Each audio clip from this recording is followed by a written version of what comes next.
Welcome to our weekly program, The Inside Story of Chabad in America through the Mindel Archives. We are going through great challenges now in Eretz Yisrael, everybody knows, for the last 3 weeks. And we are well aware of the Rebbe's view and the Rebbe's guidelines when it comes to these matters. Like we heard when the Rebbe spoke by the 6-Day War, and particularly by the Yom Kippur War, his emphasis was mipi oilim v'yonkim yisadet ha'oz, the power of young children that will defeat the enemy. To gather together children, give tzedakah, learn Torah, v'chulu v'chulu. So at the end of this program, I want to share with you about mipi oilim v'yonkim, about the Rabbi the Masmid Olav Shalom. He was a big chassid in the time of the Yavtzekias, Yimach Shmom. Also, what I want to say is that I was told that the last few weeks, these weeks, 3 weeks, Mohammed time, many people went to the Ehel to be mispalel. People that never went now to be mispalel by the Ehel for Eretz Yisrael. So today I want to share with you a fascinating letter that was written to the Rebbe, and this letter was given to Rabbi Mindel to give the Rebbe. Usually, letters people wrote to the Rebbe, it was sent to 770. Rabbi Groner and Rabbi Klein brought in the letters to the Rebbe.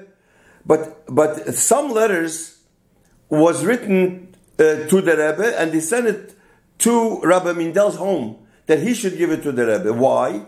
Because these are stories that people went through, their personal stories. They wanted the Rebbe to know. And also they wanted that this should go into a magazine. You know, Rabbi Mindel was an author. He wrote a lot. He was involved with the Algemeiner. He was involved with the Tog Morgen Journal. He was involved with the Kvar Chabad and with Koivitz Lubavitch. So they wanted that he should also. So he gave it to the Rebbe, and then the Rebbe gave it back to him to put it to put it into Talks and Tales or whatever. I don't know if he did or not, but that's why I have these letters. So Yimirza Hashem, in the future, I have a whole peckle of letters that people wrote to the Rebbe, amazing stories of themselves, and then the Rebbe gave it back, and some of them the Rebbe answered. So today I want to share with you one letter that I found. This letter was written by Rabbi Yankel Gansberg Olav Shalom. I knew him very well. He was from Milan, Italy. He wrote to the Rebbe. He sent it to Rabbi Mindel that he should give it to the Rebbe. And he wrote it in Hebrew, and I will translate this letter into English. He writes like this, Kvei Dushas the Rebbe. I want to jot down, he says, a few lines which I heard from my older brother Yosef Olav Shalom. Yosef served at the Ohel of the Alter Rebbe in Hadich until the end of World War II. He would go once a day, he writes, or every other day, to add oil to the Ner Tomid, the lamp which burns constantly, and also keep the maintenance of the Ohel of the Alter Rebbe. That was his job. In general, he writes to the Rebbe, he was a spiritual leader, his brother Yosef, of the town of Hadich in the later years. When the Yavtzekias, Yimach Shmom, closed down the mikveh of the city, so he built a secret mikveh in his home, and people used to go. When they closed down the shul of Hadich, he arranged, he writes, for minyanim and davening in the father's house, And in addition, Bichlal, he used to do communal work, such as distributing matzah. People were not allowed to bake matzah in their home, so he used to give matzah. Also, he used to give an esregim and lulovim to people. Esregim, I don't know how many esregim, but whatever esreg he had, 1 esreg, 2 esregim, used to come and bench by him. And also, he used to arrange kosher meat for the year. This was the job of Rabbi Yosef, the brother of Rabbi Yankel. That's how he writes to the Rebbe.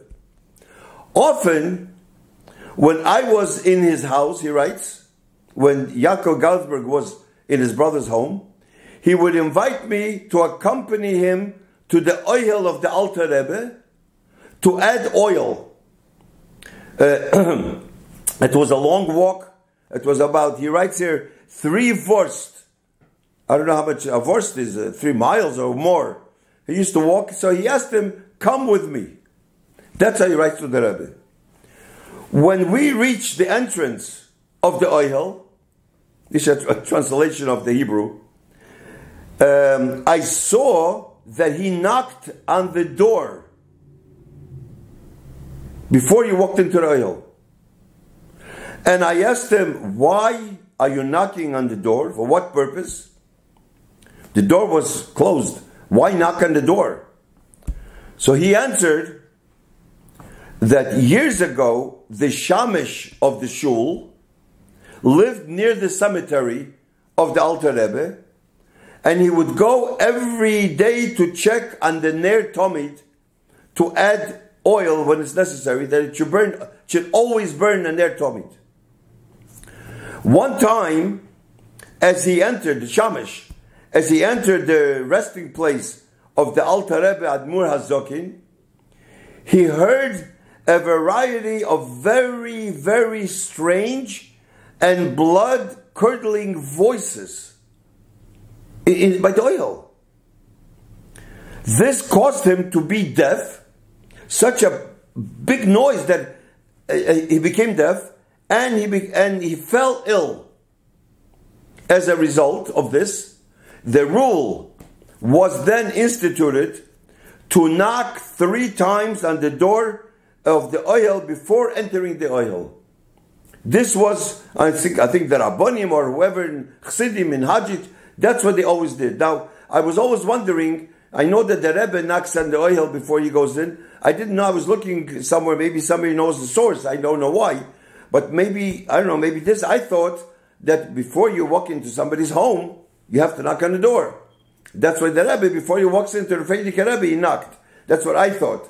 And maybe that is the reason. But here it seems that this was, since then, people knocked on the door before they go into the hill.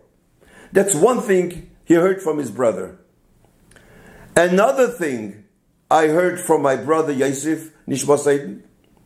Many years ago, a dog came and lay down on a grave right near the oil of the Alter Rebbe and proceeded to bark bitterly for many, many weeks. And when they tried to chase the dog away, they could in no way do it. He constantly barked. When I asked why this was so he said that perhaps a neshama, a soul, that came to ask for a tikkun, rectification from Admur HaZoki, from the Alter Rebbe. Another reason he suggested, even with animals, when they are in a bad situation, they go to the resting place of tzaddikim and ask for rachamim, for compassion. That sometimes I don't want to go into it, but Gilgulim, I know it says in the Zohar speaks about it. Sometimes for a person after 120 years, punishment, sometimes the neshama, this is a punishment, that goes into animals, and they need a tikkun, rectification. And they lie down and they by the grave of tzaddikim and they beg until I guess the tzaddik answers. I don't know, but this is called the whole thing of Gilgulim. which the Rebbe writes about Gilgulim in another place, which maybe I'll share with you another time. But this is what his brother told him. Another thing I heard from my brother Nishma Seiden, he writes to the Rebbe. One year, this is amazing, on one of the bitter winter days of 24th of Tevis, Chov Dalet Tevis, that's the yahrzeit of Admur HaZokir of the Alter Rebbe, there was a lot of snow. And it was a very bitter, cold day. It was difficult to get to the Ohel to daven with a minyan at this auspicious day, on the yahrzeit of the Alter Rebbe, as was the custom of the Yom Elul, that always they used to have a minyan there. So, they were waiting for people to come. They had 9 people. They were waiting a whole day in the bitter, freezing, cold weather. 9 Chassidim were waiting for a 10th one because they needed a minyan and they didn't show up a whole day. Since nobody came, it got late already. So one of the 9 people was Rabbi Yitzchak the Masmid, Itcha the Masmid. We all heard of Itcha the Masmid. He was a great chassid of the Frierdiker Rebbe. He lived in the 1920s, 1930s. So he opened the door of the Ohel, he writes, of the resting place of Admur HaZokir, the Alter Rebbe, and he declared, using these words, Gdoilim tzadikim b'misoson yoiser mi b'chayeyen umitztarfim onu Admur HaZokein leminyan asoro. Tzadikim are greater after their passing more than during their lifetime. We are counting the Alter Rebbe in the minyan of 10. So Rabbi the Masmid, who was a big Talmud Chacham, he was a raw of everything, he said we can daven with a minyan, and the Alter Rebbe is the 10th one. And they said Kaddish, they said Baruch Hu, they said Kedusha, and like a regular minyan. Rabbi the Masmid left the door open to the room where they were davening, and the davening was like a little bit outside, and they were mitzvah of the Alter Rebbe to be a 10th one. That's how he writes to the Rebbe. Now, Rabbi the Masmid he was known. It doesn't write here, but I remember my father, all of a sudden, once told me that a few weeks or a few months he slept with Rabbi the Masmid in one room. There were 2 beds there. So at night, Rabbi the Masmid used to put a cold water in a pail of water, cold water in a pail, and used to put his feet in the water so he'd be able to be up, to be able not to fall asleep, to learn Torah. So a whole day he davened, and at night he used to learn Torah. He was a special person. Pesach, my father once told me, Pesach, he didn't eat matzah. He had to eat the kazais, so he ate just the kazais. But the whole Pesach, he wouldn't touch matzah. He used to eat eggs only. Because matzah, the biggest chashash of chometz, is matzah. This was from Amalike Chassidim. I remember he was I would say, I remember also that type of Chassidim, I guess. Rabbi Nissen Nemenov, I don't know. We're not in that level. Also, I remember him davening hours and hours, holding a talus, standing by the wall, and davening maybe 3-4 hours, just davening to Eibusher. These were, I think the Frierdiker Rebbe said, I don't remember whether it was on Rabbi the Masmid or Nissen Nemenov, that they baiting him of Tanya. I'm not sure. But speaking about Reb Nissen was also a shadar. He used to collect money for the Frierdiker Rebbe. And my Zayde told me that in Russia, my Zayda was, he had stones, very, very big pain, a lot of pain for weeks and weeks. And this used to pass by, and he went into he used to collect money, but he used to stop by my Zayda's house. So my Zayda told him, he says, I have a lot of pain, I can't get rid of it. So Rabbi Nissa stood up, and he took his hand, and he said, in Yiddish, he said, Azevi, I am a shadar, I'm a shliach of the Rebbe, so I'm giving you a bracha that you should get potter from the stones. That my Zayda told me. Okay, and then he sat a few minutes, he left. An hour later, it went out, all the stones went out. So I mean, when you're a real shliach, and a real shliach is what, as Rabbi Chadakov said, shliach shalodom k'moisoi. He says, if you are k'moisoi, shliach is exactly what the Rebbe, this type of people, then they have a koyach to give brachas, I guess. Now, so this is what happened here. Now, to continue the letter that he wrote to the Rebbe, additional things my brother told me about Rabbicha the Masbid. Rabbicha's daily seder is to daven a whole day until late at night, at which time he finished Ma'ariv, and then had a meal. What was the meal? Herring, a piece of black bread, and a hot drink.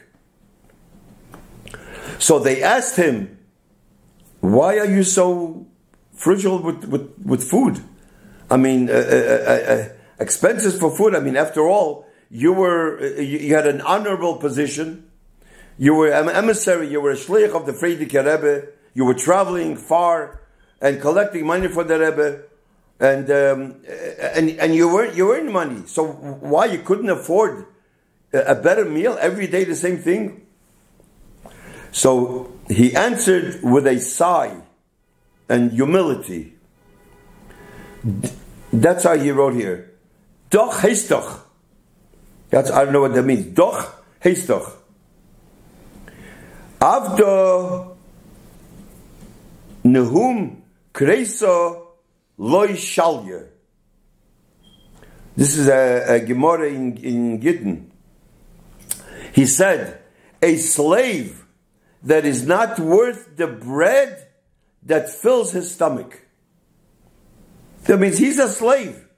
So you're asking me why I'm eating this. Even this, it was so humble that even a piece of herring, it says, the bread that fills his stomach, a slave that is not worth the bread that fills his stomach. That was a Rabbi the Masmid. So he wrote this letter to the Rebbe. Now, he wrote further exactly, which we have no time to go into it, about the yeshiva that he learned in the yeshiva and the pogroms that they went through. Yavtsekes, Yimach Shmom, that they those times they had to hide, the Talmidim, they had to hide. And he wrote the whole story to the Rebbe. And Rabbi Yankiv wanted that this story should go into one of the magazines. Now, at the end he writes that the Bitza the Masmid was once Farbringing. This was in Kramichuk. I don't remember everything he spoke, he writes, but the Farbringen went to late at night. And the whole Farbringen was with the niggin. He sang a lot. And he said, Doch heistoch, again, that's how I used to speak, Mi pi oilim v'yonki mi sadet ha'oiz. The power of little children.